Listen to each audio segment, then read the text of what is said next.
Isang mapagpalang araw sa ating lahat mga kapatid.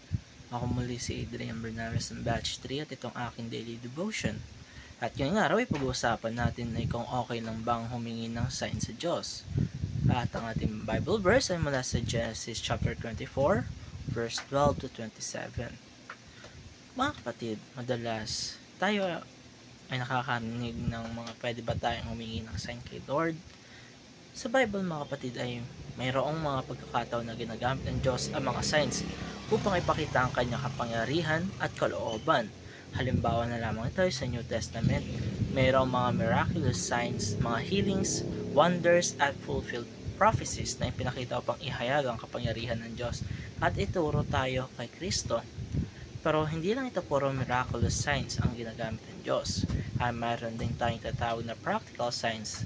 Ito naman ay isang paraan ng Diyos para gabayan tayo sa araw-araw through His Word, godly counsel, inner peace, and answer prayers, at ang kanyang glory na na-reveal sa atin.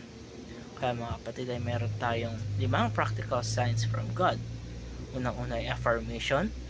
Kung ito ay na-affirm ng mga godly people sa paligid mo, kung ang mga taong may takot sa Diyos ay nakikita rin ng tama sa desisyon mo.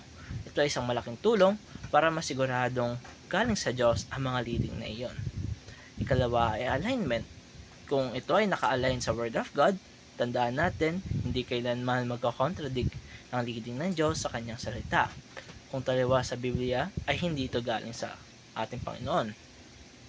Itatlo ay accompanied.